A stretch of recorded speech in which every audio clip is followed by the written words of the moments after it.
Hi, my name is Kip Sinclair with Sinclair Law Offices in Port St. Lucie, Florida. I've been representing victims of medical malpractice and their families for more than 30 years now.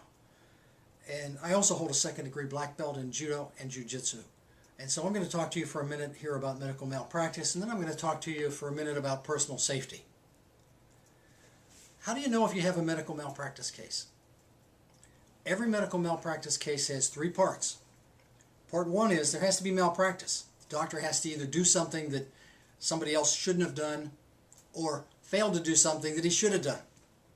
The second part is there has to be serious injuries or death as a result of that, because minor injuries or temporary injuries may technically mean there would be a case, but sometimes in these cases we have to spend upwards of $90,000 or $100,000 hiring the best experts in the world and taking depositions and getting all the records. So unless the injuries are very serious, it's not going to be a case that anybody would be happy with 2 years down the road.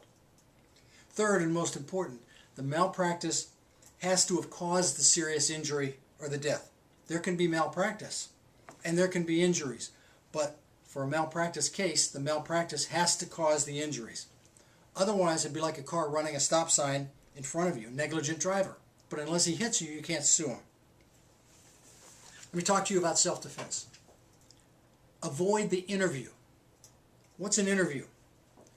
Sometimes before muggers or assailants will rob you, they'll conduct an interview to see if you're a good candidate for a robbery, believe it or not.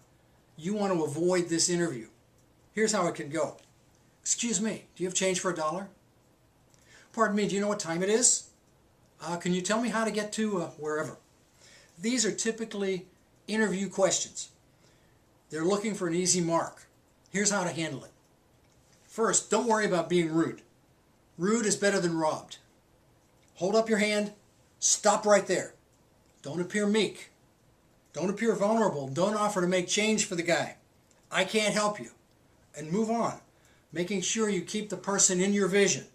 Cross the street, get out of range. Avoid the interview.